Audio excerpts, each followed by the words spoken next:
वही राय प्रिय नारी बुलाई, कौशल्यादि तहाँ चली आई।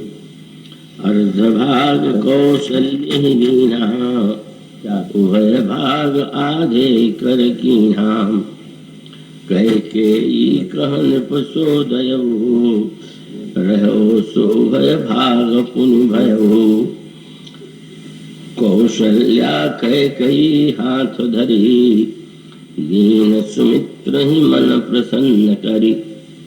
ये विधि गर्भ सहित सब नारी, भई हृदय हर्षित सुख भारी। जाजिनते हरि गर्भ आए, सकल लोक सुख संपत्ति छाए। मंदिर मह सब राजहि रानी, शोभाशील तेज की खानी। सुख जुत कछुक काल चली गयो, यही प्रभु प्रगट सु अवसर भयो। योग लगन ग्रह वार तिथि, सकल भय अनुकूल। चर अरु अचर हरस जुत, राम जन्म सुख मूल।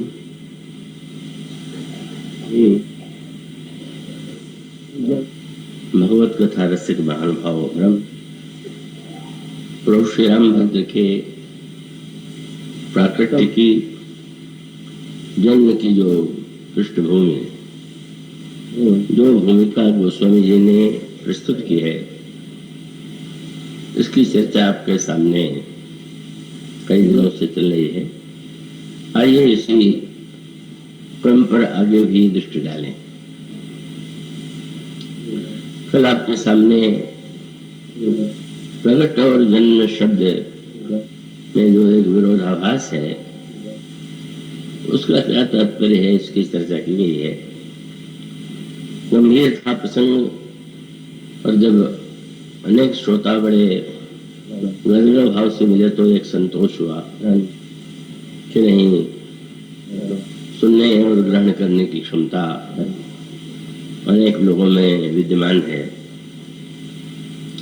तो मुझे विश्वास है कि आप उसी मनोयोग से आज का प्रसंग या आगे भी जो प्रसंग चलेगा उसे सुनेंगे। गोस्वामी जी क्रमशः वर्णन करते हैं,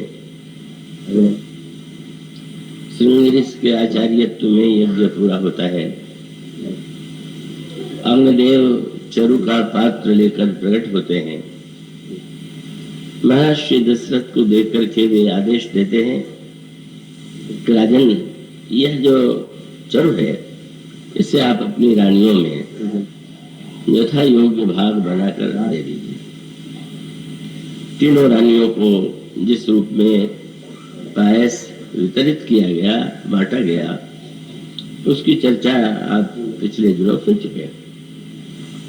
और उसके पश्चात रानियां अनुभव करती हैं कि उनके हृदय में, उनके उदर में गर्भ शिशु आ गया है, और उस प्रभु के गर्भ में आते ही ऐसा लगा कि सारे संसार में सुख और संपत्ति का साम्राज्य छा गया। और फिर वो स्वामी जी कहते हैं कि वह अवसर आ गया जब सुखबोल श्री राम का जन्म होना था। उस समय उन्होंने जो पंक्ति लिखी है, वह पंक्ति है, योग लगन ग्रह बार तिथि सकल भय अनुकूल। योग लग्न ग्रह वार और तिथि ये सब के सब अनुकूल हो गई, और समस्त संसार में जो चर और अचर प्राणी थे उनमें एक आनंद और उल्लास की भावना प्रकट हुई, क्योंकि श्री राम का जो जन्म है वो तो मनो साक्षात सुख मूल का ही जन्म है। इसमें गोस्वामी जी ने जिन शब्दों की चर्चा की है वो ज्योतिष शास्त्र से संबंधित है। हमारी जो प्राचीन सनातन धर्म के चिंतन की पद्धति थे, उसमें उन्होंने अनेक ऐसी वस्तुओं को बड़ी गहराई से देखा और उसके सूक्ष्म से सूक्ष्म रूपों को उन्होंने अपने ग्रंथों के द्वारा प्रकट किया।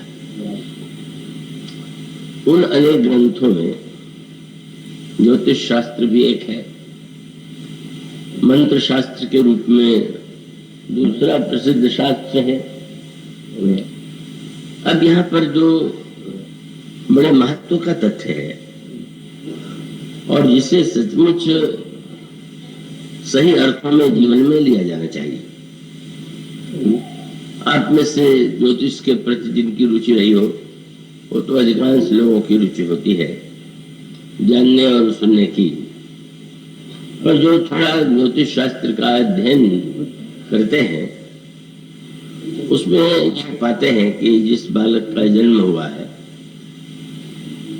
उस बालक का जन्म किस समय हुआ, उस समय वे क्रमशः किस मास में जन्म हुआ, किस पक्ष में जन्म हुआ, किस तिथि में जन्म हुआ, किस नक्षत्र में जन्म हुआ, और उस समय उस बालक के जातक के जन्म पत्र में कैसे योग है, इस पर विचार किया जाता है। तो ज्योतिष शास्त्र का जो ये सूक्ष्म वर्णन है उसका सही अर्थ जो होना चाहिए वो बहुत कम लोगों के जीवन में दिखाई देता है। ज्योतिष शास्त्र का मुख्य उद्देश्य है कि जैसे एक जो व्यक्ति है, ये नहीं कि सारा का सारा उसका जीवन केवल ग्रहों से संचालित होता है, वो तो इतने रूप में उसको बताने की चेष्टा की गई है कि उसे न समझ पाने के कारण बहुधा अनेक लोगों के जीवन में ज्योतिष शास्त्र के प्रति ऐसी एक मूल धारणा बन जाती है कि जो उन्हें बड़ा कष्ट देती। वस्तुतः उसका उद्देश्य ये नहीं है कि जिस बालक का जन्म हुआ है उस बालक के जन्म के समय ग्रहों के माध्यम से उसका जन्म हुआ है, या ग्रहों के द्वारा जो फल बताया गया है वो सर्वथा अनिवार्य है, नहीं बदल सकता, ये ज्योतिष का उद्देश्य नहीं है। ज्योतिष का उद्देश्य तो मानो यह बताना है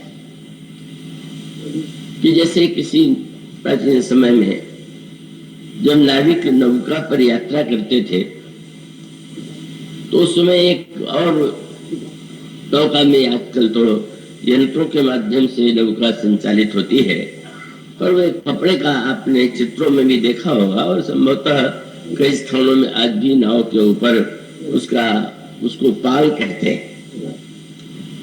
तो उस पाल का उद्देश्य होता था कि नाव जो है उसे जो चलाने वाला है, खेने वाला है, वह तो मल्लाह होगा, लेकिन जिस दिशा में जाना है अगर हवा भी उस दिशा में सहायता करे तो जिस समय नाविक ये देखता था कि उसको पूर्व की ओर जाना है और वो ऐसा अनुभव करता था कि हवा पश्चिम की ओर से आकर के आगे की ओर पूर्व दिशा में जाएगी, तो उस कपड़े के पाल को वो खोल देते थे और परिणाम ये होता था कि नाविक को नाव चलाने में कम परिश्रम करना पड़ जाता। उसका तात्पर्य यह है कि वो चलाना तो उसे ही है और यात्री को बैठना तो नाव पर ही है, लेकिन अगर वायु की सहायता मिले तो उसमें और गति आ जाती है। यही सिद्धांत तो जो है व्यक्ति के जीवन से जुड़ा हुआ। तो इसको भगवान राम ने इस जो नौका का दृष्टांत है वो अपने अयोध्या वासियों को उपदेश देते हुए किया था। प्रभु का जब राम राज्य स्थापित हो जाता है तो एक दिन प्रभु अपने समस्त पुरवासियों को आमंत्रित करते हैं, बुलाते हैं और उन्हें आप उपदेश देते हैं। साधारणतः राजा तो आदेश ही देता है, उपदेश नहीं देता। पर राम राज्य का दर्शन तो भिन्न है, क्योंकि आदेश मानने के लिए तो व्यक्ति बाध्य है। जो राजाज्ञा होगी, जो राजा का कानून होगा, आप उसको चलने के लिए, मानने के लिए बाध्य हैं। और उपदेश में तो ऐसी बात नहीं है। उपदेश में जब कोई बात कही जाती है तो आपको निर्णय करना है कि आप उससे कितना ग्रहण कर पाए हैं और उसे आप जीवन में कितना उतारना चाहते हैं। तो इसलिए प्रभु ने प्रारंभ में ही निवेदन कर दिया कि कोई मैं राजा के रूप में आप लोगों को आदेश नहीं देता हूं, नहीं अनीत नहीं कछु प्रभुताई, और कहूं करूं बस भगवान कहते हैं जो तुम ही सुहाई।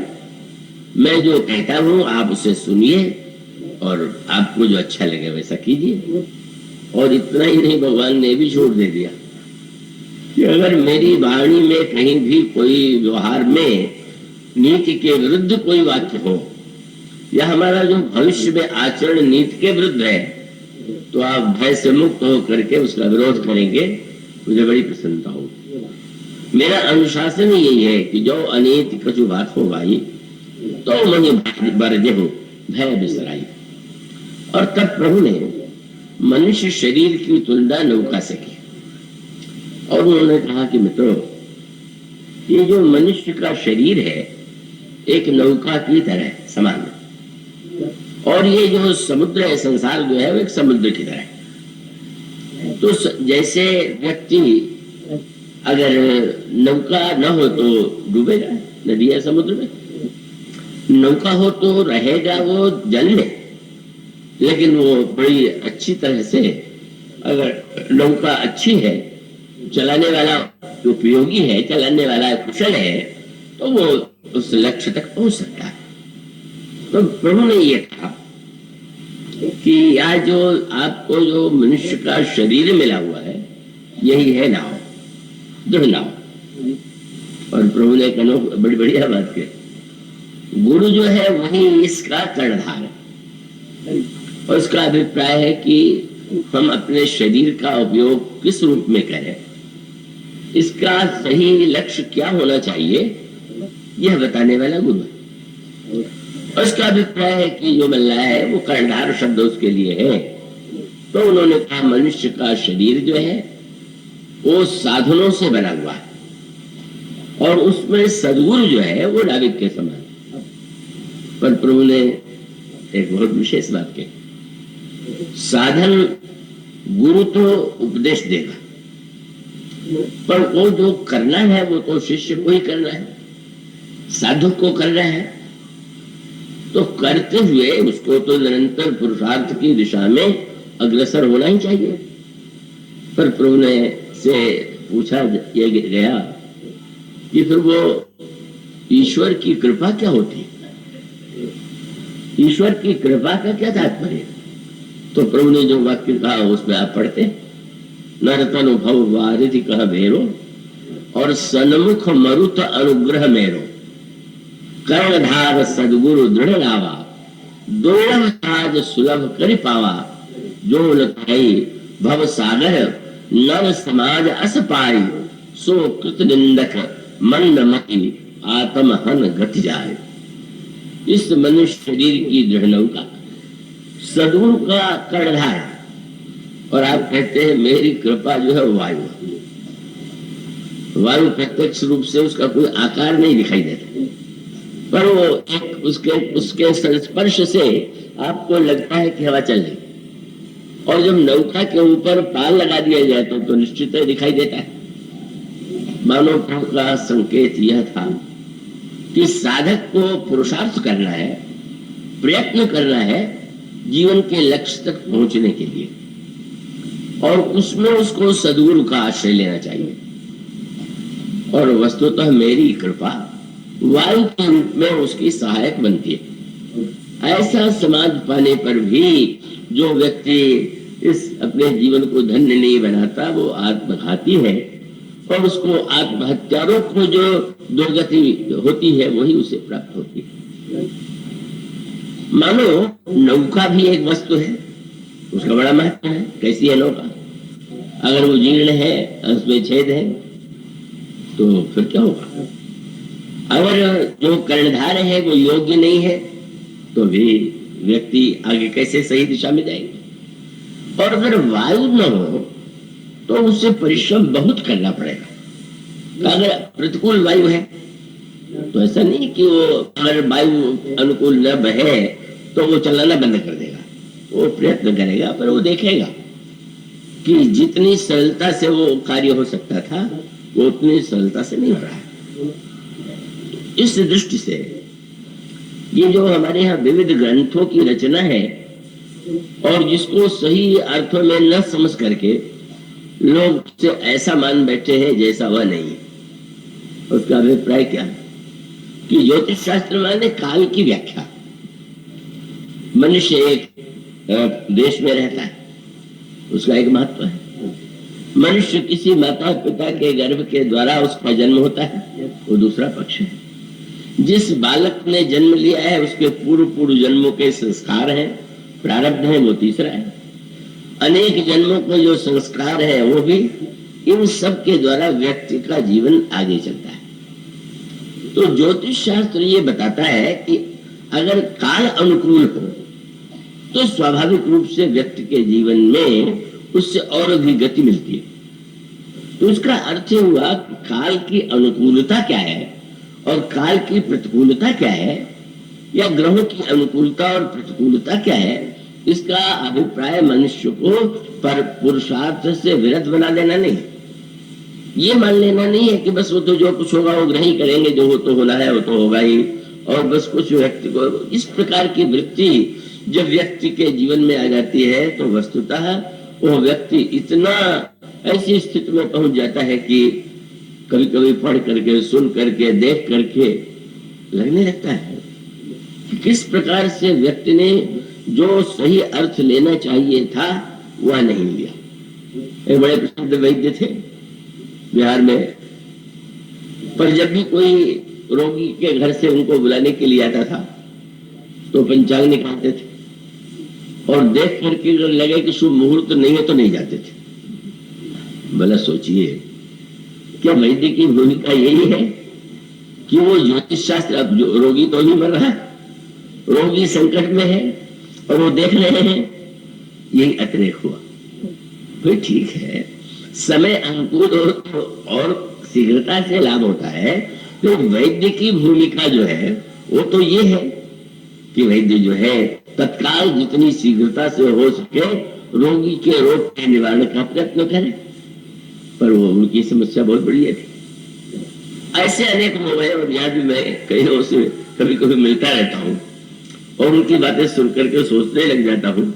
और सोचने क्या लग जाता हूँ, स्वयं गोस्वामी तुलसीदास जी महाराज के पिता जैसे ज्योतिषी थे, वो तो उनकी गणना से ही स्पष्ट हो जाता है। इसी से लगता है। और फिर वो अभी एक सज्जन मेरे परिचित है, पंडित है, मिथिला की निवासी है, तो उनकी पत्नी अस्वस्थ हुई तो उनके पुत्र ने कहा कि वो आपने बताया था कि इस समय इनका मार्केस है, तो मार्केस है तो मृत्यु तो होगी ही, तो दवा करने का क्या आवश्यकता। वो सचमुच और वो मर गई तो उन्हें मारने लग गया।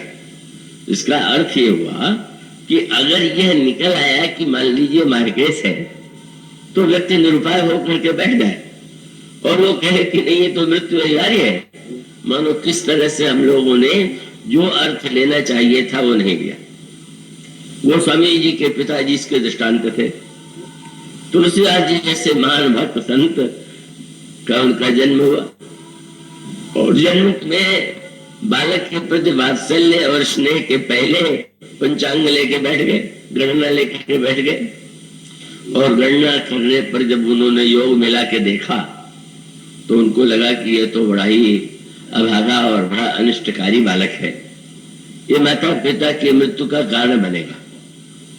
और तब उन्होंने क्या निर्णय किया कि ऐसे बालक को तो जन्म लेते ही छोड़ देना चाहिए। और सचमुच उन्होंने उस बालक का त्याग कर दिया। वो स्वामी जी इस बात को भूल नहीं पाए आगे चल करके कि मुझसे बढ़कर के अभागा बालक कौन होगा, कि बालकों को तो अपने माता और पिता का वात्सल्य मिलता है कितना प्रेम करते हैं, लेकिन यहाँ तो माता पिता जग जाई तजो विधियों ने लिखो कुछ भाल भलाई। क्या आप ये कहेंगे कि उनका ज्योतिष शास्त्र ज्ञान बहुत अच्छा था? और फिर वो देखिए विडंबना, माता पिता की मृत्यु से बचने का उपाय क्या निकाला उन्होंने कि बच्चे को छोड़ दो तो ग्रह का प्रभाव नहीं पड़ेगा, और उन्होंने छोड़ दिया, बच्चे का त्याग कर दिया। माँ को भी बाध्य कर दिया कि नहीं ये बालक हम लोगों के लिए अनिष्टकारी, इसे छोड़ दो। पर व्यंग यही है कि उन्होंने बालक को छोड़ दिया, पर मृत्यु ने तो उनको नहीं छोड़ा, उनकी भी मृत्यु हो गई। गोस्वामी जी के माँ की मृत्यु भी थोड़ी समय में हो गई, और इससे लोगों को ज्योतिष पर और श्रद्धा हो गई, मूल श्रद्धा। बोले ठीक है, जोशी जी ने कहा था वो हुआ, तो हुआ तो लाभ क्या हुआ?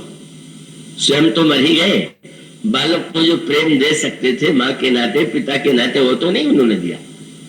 गोस्वामी जी बार बार अपने ग्रंथों में इस बात का स्मरण करते हैं कि कई कीड़े जैसे बालक का जन्म के बाद उसका विनष्ट होने देते हैं, तो उसी प्रकार से मेरे प्रति व्यवहार किया गया। तो इसका अर्थ ये हुआ कि वस्तुतः ज्योतिष शास्त्र यदि कोई बताता है, वो मान लीजिए काल का कुछ ऐसे ही गणना से स्वरूप लगा, तो स्वरूप लगने के बाद फिर वो जान करके व्यक्ति को उसके निराकरण का प्रयत्न करना चाहिए, कि उसको जान करके व्यक्ति सर्वथा उसे इस अनिवार्य मान करके और अपने आप को सर्वथा निष्क्रिय बना दे। ये तो इससे बढ़कर के अविवेक कोई हो ही नहीं सकता। इसलिए ज्योतिष शास्त्र का इसमें दोष नहीं, ज्योतिष शास्त्र ने अनिष्ट भी बताए। और फिर वो सबसे बड़ी कठिनाई यही है कि जब किसी भी व्यक्ति का जन्म होगा तो कुछ अनुकूलताएं होंगी, कुछ प्रतिकूलता होगी, पर अनुकूलता और प्रतिकूलता दोनों में ही का आप यह तो नहीं करते हैं कि आप अगर पूरी अनुकूलता न हो तो कोई काम नहीं करेंगे। अनुकूलता होती है तो आपको बड़ी सरलता आनंद की अनुभूति होती है, पर प्रतिकूलता भी होती है तो प्रयत्न करना चाहिए, पुरुषार्थ करना चाहिए। अब आप कल्पना कीजिए, कोई रोगी डॉक्टर के पास जाए और डॉक्टर को कुछ सत्संग का अजीर्ण हो गया हो, और रोगी से वह कहे कि अरे मृत्यु तो होती है, शरीर तो नासमान है, क्या दवा वहां के चक्कर में पड़े हुए हो, तो आप उस डॉक्टर की कितनी प्रशंसा करेंगे कि बहुत बड़े सत्संगी डॉक्टर मिले। वो डॉक्टर तो वस्तुतः बुद्धिहीन है, वो संसार का नश्वर और संसार की मृत्यु अनिवार्य मान करके चले, उसका काम तो ये, उसका कार्य तो मृत्यु से लड़ना है, उसका कार्य तो है व्यक्ति को औषधि देकर के उसके कष्ट का निवारण है। मानो इस सत्य को जब कोई व्यक्ति समझ लेता है तो ज्योतिष शास्त्र के द्वारा वह केवल एक ऐसा असमर्थ व्यक्ति नहीं बन जाता निष्क्रिय जीवन में। शकुन की बात आ गई तो अब शकुन है ये तो मान लिया, और अब शकुन के निवारण के लिए जो उपाय बताया उसको नहीं माना। अच्छा, बिल्ली रास्ता काट गई तो अब तो बड़ा गड़बड़ हो गया। लेकिन रामायण में लिखा हुआ है कि भगवान का नाम लेने से जिनकर नाम लेत जग बाही सकल अमंगल मूल नसाई। भगवान का नाम लेते ही सारे अमंगल मिट जाते हैं। इसको कोई कह दे तो कहे, वो तो ऐसे लिखा हुआ, बिल्ली सत्य है और राम का नाम असत्य है, यही तो आपको लग रहा है, इससे बढ़ करके कोई विवेक हो सकता है क्या? इसलिए आप देखेंगे भगवान राम की बारात जब चली तो वो कितने सबर हुए। सन्मुख आयो दधि और मीना कर पुस्तक दो विप्र प्रवीणा क्षेम खरी का क्षेम विसेखी श्यामा भाम सुतर पर देखी दाहिन काग सुखेत सुहावा नकुल दरस सब काबू पावा मंगल में कल्याण अभिमत फल दातार। अब लगा कि यह तो बहुत बढ़िया विवाह है। यद्यपि आज तक लोग पीछे पड़े रहते हैं कि कैसा मुहूर्त निकाला था वशिष्ठ जी ने, अब भी पूछते हैं क्यों इतना कष्ट सीता जी को भोगना पड़ा। तो क्या ज्योतिष शास्त्र कोई ऐसा मुहूर्त निकाल सकता है क्या कि आपके जीवन में कहीं विपरीत स्थिति ना आवे, प्रतिकूलता ना आवे? गोस्वामी जी कितनी बढ़िया बात कहते हैं। ये नहीं कहते कि सगुन हुआ इसलिए विवाह शुभ हुआ, बल्कि गोस्वामी जी ये कहते हैं कि सपनों में ये सोचा कि हम नहीं भी होंगे तो यह तो शुभ ही शुभ है, तो कम से कम हम लोग अपने लिए थोड़ा महत्व पाने के लिए सगुन के रूप में सामने आ जाए, तो लोगों को लगेगा कि नहीं होता है कुछ सगुन। गोस्वामी जी का वाक्य है, गोस्वामी के मंगल में कल्याण में अभिमत फल दातार, जब सब साचे हो नहीं थे, सबके सब सत्य होने के लिए बड़े सबने के बाद अपने को सत्य बनाने के लिए। दूसरा प्रसंग मानस में आता है, जब गंगा पार किया प्रभु ने, तो जनक नंदिनी ने गंगा की मनौती मानी और उन्होंने कहा देवी हम तीनों जा रहे हैं वन की ओर, तो आप ऐसा आशीर्वाद दे दीजिए कि कुशल पूर्वक हम तीनों लौट आए, और जब मैं लौट करके आऊंगी तो आपकी पूजा करूंगी। बड़ा मधुर भाव है, जैसे कोई गृहस्थ कोई परिवार का सदस्य व्यग्र हो जाता है, इसी प्रकार से सीता जी कहती हैं कि पति देवर संग कुशल बहोरी, आई करो यही पूजा तोरी। अचानक गंगा के धारा से एक स्वर निकला, सुन रघुवीर प्रिया भयदेही, तव प्रभाव जग विदित न केही, लोकत हो ही विलोकत तोरे, तो ही से वही सब सिद्धि करी जोरे। देवी आप कौन है, आपकी शक्ति क्या है, आपकी महिमा क्या है, वो मैं जानती हूँ। तो लगा कि अब कहेंगे कि मैं कैसे दूं आपको आशीर्वाद, पर पार्वती गंगा जी ने बहुत बढ़िया बात कही कि फिर भी मैं आशीर्वाद दूंगी। क्यों बोले, आशीर्वाद मैं न भी दूं तो कुशल ही कुशल है, तो इसलिए कम से कम अपनी वाणी को सत्य करने के लिए ही मैं आशीर्वाद दूंगा।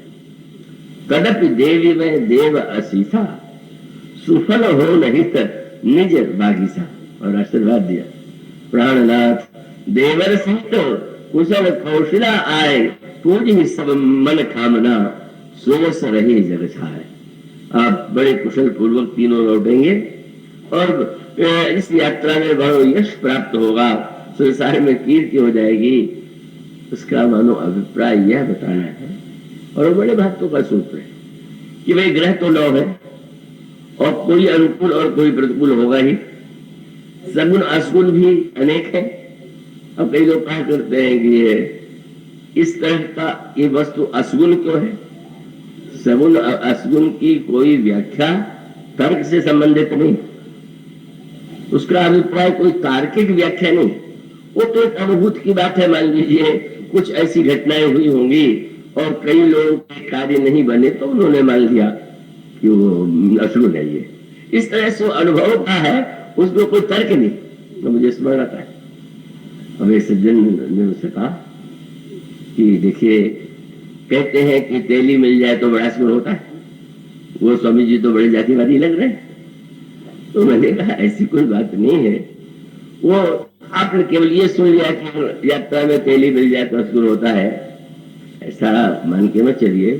क्योंकि ज्योतिष शास्त्र भी कहता है कि सन्यासी मिल जाए तो असगुण है, तो आप लोग तो सन्यासी के बराबर ही सिद्ध होंगे। सन्यासी परम बंधनीय है, परम कल्याणकारी। और ज्योतिष शास्त्र ही कहता है कि यात्रा में सन्यासी को देख ले तो यात्रा कल्याणकारी नहीं हो। ज्योतिष शास्त्र की अपनी दृष्टि जो है वो भिन्न प्रकार की। अब जो सन्यासी को भगवान का रूप मानता हो, नारायण का रूप मानता है, उसके लिए वो तो असगुण नहीं होगा। पर उस सगुण के शास्त्र में वो तो मुझे पढ़ाया कि तो रस लेने की वृत्ति चाहिए। वो बड़ा प्रसिद्ध एक कविता की पंक्ति है कि कोई व्यक्ति जो है, कवि जी थे और कुछ उतने सक्रिय नहीं थे, तो उनकी माँ सौतेली थी, तो सौतेली माँ बहुत कष्ट देती रहती थी और इतना कष्ट दिया कि वो घर से निकल करके चले।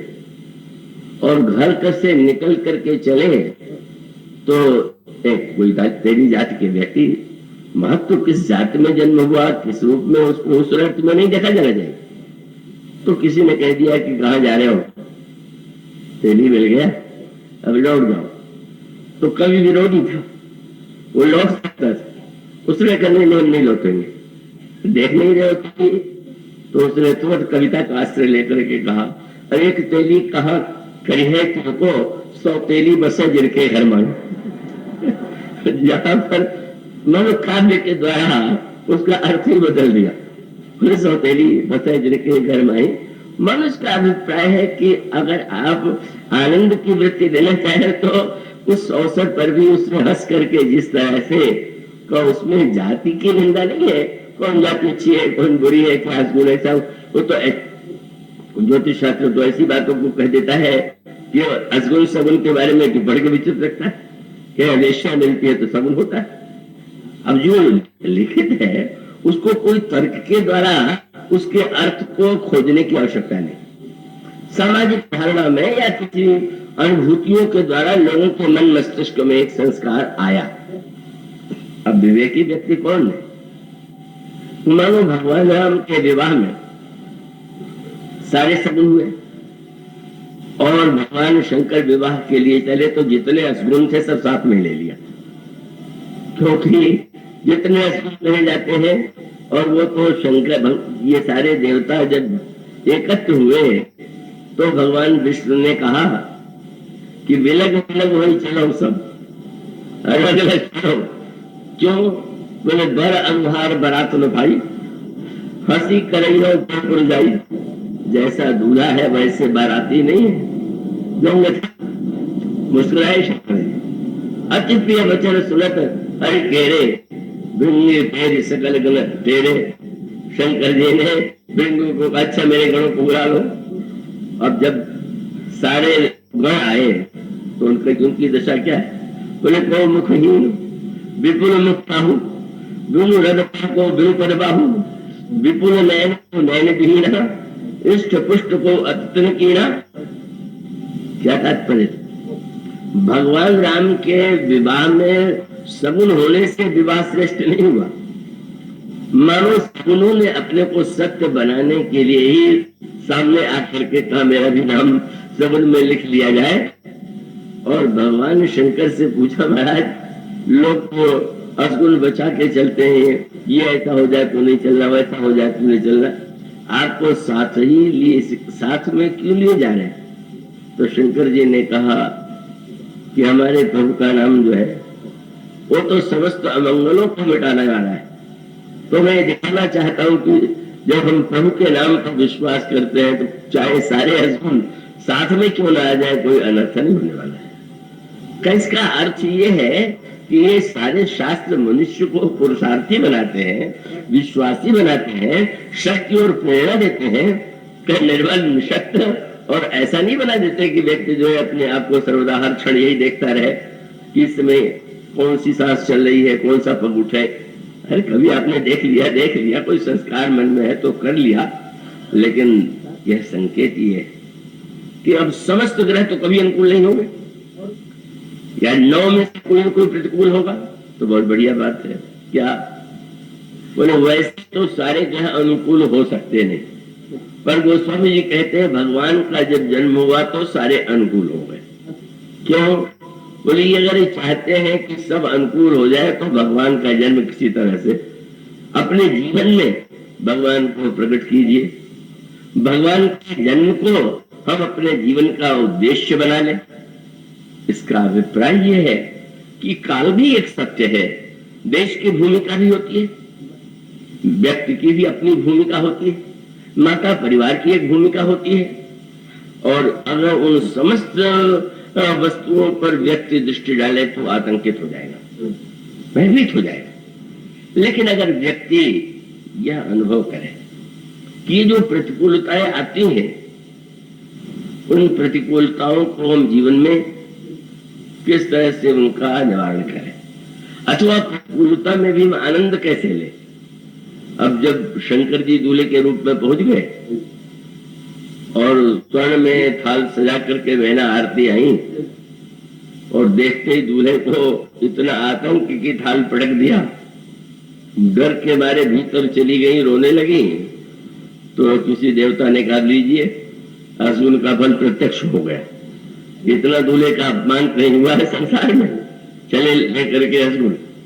पर आनंद लेने की वृत्ति शंकर जी में कितनी प्रबल है। कई विवाहों में ऐसे लोग हैं तो नैयायिक लोग तो दहेज ही मांगते हैं, क्यों कहते हैं भाई और कुछ नहीं पर हमारी बारात का स्वागत अच्छी तरह होना चाहिए। तो भगवान शंकर ने कहा कि मेरे बारातियों का स्वागत इतना अच्छा हुआ, आप लोगों को उस पर अपशकुन क्या लग रहा? क्यों? शंकर जी रामायण के रचयिता सबसे बड़े कवि हैं, श्री शंभुना दुर्गमम। शंकर जी को गोस्वामी जी कहते शंकर सुकवि हैं, और उन शंकर सुकवि के द्वारा इस रामचरितमानस की रचना हुई। तो मानो शंकर जी का तात्पर्य था कि कवि के बारात में रस जाएंगे कि नहीं जाएंगे, और काव्य का तो 9 रसों से संबंध है, और जब शंकर की बारात चली तो मानो 9 रस भी बाराती बन के गए। जब मैना डर के मारे भागी तो भगवान शंकर ने कहा रौद्र रस का जो बाराती है उसका स्वागत हो गया। रौद्र को देख के कांपने लगे, बोले रौद्र रस का, रोने लगी, ये करुण रस का स्वागत है। मानो हर घटना को शिव आनंद के अर्थों में लेते हैं। उनको लगता है कि उनके लिए जिस प्रकार की भाषा का प्रयोग किया गया, शंकर जी अर्थ लेते हैं कि नहीं नहीं, ये मानो संकेत है, शिव पूर्ण है। एक बात पर आपने ध्यान दिया होगा कि शंकर जी के अनेक नामों में एक नाम भव है,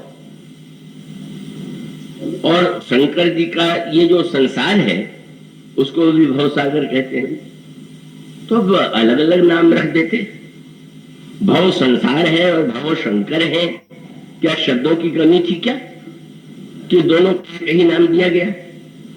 ये शब्द रचना की विशेषता थी क्या? जब ऐसा शब्द दो ऐसे लिए जहां इतने शब्दों का भंडार हो, वहां पर एक शब्द के पीछे एक विशेष तात्पर्य है, और वह तात्पर्य यह है कि जो भव है वो संसार है और भव शंकर है। संसार कैसा है? तो मनुष्य के जीवन में, संसार में अनेक अनेक कठिन समस्याएं आती हैं, और शंकर उसका तात्पर्य है। इसका पत्रिका में गोस्वामी जी ने उत्तर दिया, अनविचार रमणीय था संसार भयंकर भारी। जो विचार शून्य होकर के संसार की वस्तुओं में उलझ जाता है, उसके लिए संसार डुबोने वाला है, कष्टकारक है। लेकिन अगर उसी संसार को व्यक्ति विचार से स्वीकार करे तो वो कल्याणकारी हो जाएगा। संसार डुबो सकता है अगर संसार के रूप में देखे, और अगर शिव के रूप में देखे तो वो परम कल्याणकारी हो जाएगा। शिव भी वही है, संसार वही है, पर एक व्यक्ति के लिए कष्टकारक, और दूसरा व्यक्ति जो शिव को देख रहा है, नहीं ये भी तो भव है, जिसने इस सत्य को जान लिया। इसलिए शंकर जी के नामों में भव नाम भी है, दूसरा नाम सर्व है। भगवान के लिए वही शब्द आता है, सर्व सर्वगत सर्व उराल है, जो कुछ है वहां पे। संसार भी संसार है, दुख देगा। संसार शंकर है, शिव है, यही भव है। बस मनुष्य को उसमें भगवान शिव जैसे अपमान में भी अपमान का अनुभव नहीं कर रहे। हर घटना में का इतना बड़ा किसी दूल्हे का अनादर हो जाए तो दूल्हा कहीं रुकेगा, लेकिन भगवान शंकर तो बड़े प्रसन्न हुए। बारातियों का स्वागत हो गया, मैना ने कह दिया मैं विवाह नहीं करूंगी ऐसे बगले से अपनी कन्या। वो स्वामी ने लिखा कि शंकर जी कह सकते थे कि चलो कैलाश, पर शंकर जी ने गए महेश जहां जनवासा, जनवासे में पहुंच गए, वहीं रुक गए। देवताओं से कहा रुक जाओ महाराज, वहां तो निश्चय हो चुका कि विवाह नहीं करेंगे। नहीं, बोले अभी तो बारातियों का स्वागत हुआ, मेरे बिना तो जीवन में व्यक्ति रह नहीं सकता, थोड़ी देर बाद बुलावा अवश्य आवेगा। और वही हुआ। जिस समय देवर्षि नारद के सत्संग से भगवान शंकर के स्वरूप का ज्ञान हुआ, गोस्वामी जी के तब मैना हिमवंत आनंदे पुनि पुनि पार्वती पद बंदे, और शंकर जी को प्रणाम करके वही मैना वही शंकर कहते हैं, का देव पूर्ण काम शंकर चरण पंकज गहि रहे। गोस्वामी जी ने इसी शब्द का एक बहुत ही श्रेष्ठ प्रयोग किया है पार्वती जी की स्तुति में। पार्वती जी की स्तुति कर रही जनक नंदिनी सीता, तो उसमें एक पंक्ति पर अगर आप ध्यान देंगे तो उसकी ओर संकेत मिलेगा। और वो क्या शब्द है? उनका भव भव विभव पराभव कारिणी। अब शब्द भव भव विभव पराभव कारिणी, शक्ति को मानते हैं कि वही सृजन करती है, शक्ति ही पालन करती है, शक्ति ही प्रलय करके अपने में लीन कर देती है। पर किशोरी जी ने एक नया शब्द चुना और उस शब्द में ही तो सारा आनंद है। किशोरी जी व्याकुल है तो शब्द कैसा सुंदर चुन रहे। जन्म के लिए भव शब्द का प्रयोग किया, पालन के लिए विभव शब्द का प्रयोग किया और संहार के लिए पराभव शब्द का प्रयोग किया। साहित्य में ऐसे नहीं कहा जाता, उद्भवस्थित संहार कारिणी इस तरह से कहा जाता है, पर इसके पीछे तात्पर्य क्या है? अच्छा, देवी जो है ऐसा कैसे हो सकता है कि जो इतनी कोमल है वो इतनी कठोर हो जाए? तो मानो शब्द चुन लिया गया। देखो, भव का अर्थ अगर जन्म है तो जन्म तो अच्छा लगता ही, वहां भी भव और विभव में भी भव है, और विभव में ही नहीं पराभव में भी भव जुड़ा हुआ। सर्वत्र से यह भव माने शिवत्व को अगर आप देख सकते हैं तो तीनों स्थानों पर आपको सामने शिव का दर्शन होगा। यह जो संकेत, इसका अभिप्राय यह है कि मनुष्य अगर प्रतिकूलताओं से निवारण अपने जीवन के लिए चाहता है तो उसका अभिप्राय यह है कि जीवन में अनेक अनुकूलताएं प्रतिकूलताएं अनेक अनेक रूपों में आती हैं, लेकिन अगर व्यक्ति अपने अंतःकरण में अपने जीवन में किसी तरह से, और पद में भी हो जाते हैं, जब जानकी नाथ सहाय करे तब उसका अभिप्राय भी यही होता है कि अरे भाई, अब एक एक ग्रह को अगर ग्रह शांति करे, बताते हैं पंडित लोग, इस ग्रह को शांत करने के लिए ये करो, ये दान दो, इतना जप करो। 9 ग्रह है, उसमें वे संज्ञा भी देते हैं, ये पापक ग्रह है, ये खल ग्रह है, ये सुभग ग्रह है। और फिर वो ये भी कहते हैं कि भाई खलक ग्रह को सबसे पहले प्रसन्न करो, पापक ग्रह को। तो संसार में ये तो यही होता है कि व्यक्ति बुरे लोगों को भी चाहता है कि इस ग्रह को शांत रखो, अच्छे लोगों को भी सम्मान दे करके चाहता है कि ये प्रसन्न रहे। लेकिन मानो भक्त ये कहता है कि इस 9 में कोई न कोई प्रतिकूल और अनुकूल तो बनता रहेगा, इसलिए अनुकूलता कब आवेगी? ये जो दोहा है यह बताने के लिए, यूं तो ज्योतिष शास्त्र की दृष्टि से अगर देखेंगे तो भगवान श्री राम की जो कुंडली बनी उसमें अधिकांश ग्रह बड़े उच्च कोटि के, पर ऐसा नहीं है कि ज्योतिष शास्त्र की दृष्टि से उनमें कोई ग्रह प्रतिकूल न हो। तो प्रतिकूल ग्रह भगवान श्री राम के जन्म पत्र में भी आपको मिल जाएगा। तो मानो उसका तात्पर्य यह है कि भगवान श्री राम के चरित्र में जो प्रतिकूलता दिखाई देती है, वस्तुतः उसमें अनुकूलता की जो पराकाष्ठा राम राज्य के रूप में समाज के सामने आई, यह बताने के लिए है कि वस्तुतः कहां कहां किसको किसको आप प्रसन्न कीजिएगा। इसलिए वस्तुतः प्रभु कौन है? योग बहुत बढ़िया शब्द है। ज्योतिष शास्त्र में अलग अलग ग्रहों का फल बताने के बाद फिर कहते हैं कि नहीं, जो ग्रह जो है अकेले इस तरह का फल देने वाला है, अगर दूसरा ग्रह या तीसरा या 3 ग्रह आ गए, 4 ग्रह आ गए तो योग कहते हैं, राजयोग कहेंगे, दरिद्र योग भी कहते हैं, केमद्रुम योग भी कहते हैं। योगों का अनेक अनेक रूपों में वर्णन किया गया। इस लोहे में गोस्वामी जी ने सबसे पहले योग शब्द का प्रयोग किया है, पर याद रखिएगा भक्तों के लिए कौन सा योग है? दरिद्र योग, राजयोग और रोग योग, वो तो सभी का रोग और सभी अनेक अनेक योग बताए जाते हैं। और भक्त कहते हैं सबसे बढ़िया योग शब्द का उपयोग क्या है? भक्त किसे योग मानता है? योग शब्द का अर्थ है जोड़ना, मिलाने वाला।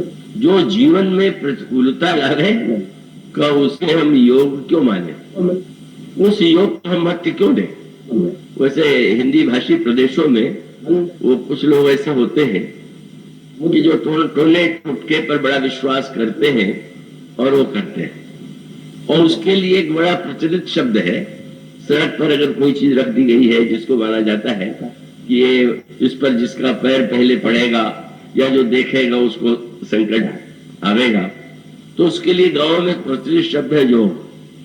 बोले वहां कोई योग हुआ, पर यह योग जो है जिसको वस्तुओं के द्वारा, और गोस्वामी जी ने तो भरत जी के द्वारा भी काव्यात्मक रूप में मंत्र सही होते हैं कि नहीं, ये नाना प्रकार के जो तंत्र में प्रयोग होते हैं वो सही होते हैं कि नहीं, ज्योतिष शास्त्र का फल सही होता है कि नहीं, और सबका उत्तर है अपने अपने स्थान पर हो सकता है और है कि उनका महत्व है, लेकिन आप गहराई से विचार करके देखें कि अगर यह प्रयोग सत्य है, मंत्र के द्वारा अगर किसी को मार दिया जाए तो ठीक है, यहाँ के न्यायालय में इस पर मुकदमा नहीं चलेगा, पर शास्त्र तो कहते हैं कि मरने के बाद वहां जब जाइएगा तो आपने अगर किसी को मारने के लिए शब्द शक्ति का प्रयोग किया है तो वहां दंड से थोड़ी बच जाएंगे।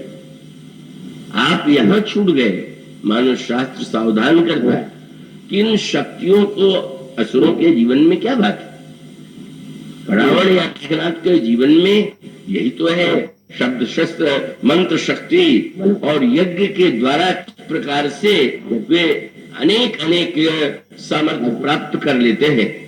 अब रावण के लिए आप क्या कहिएगा, आज का अश्व योग का एक प्रचार फैशन के रूप में भी हो गया है, पर रावण कितना बड़ा योगी है।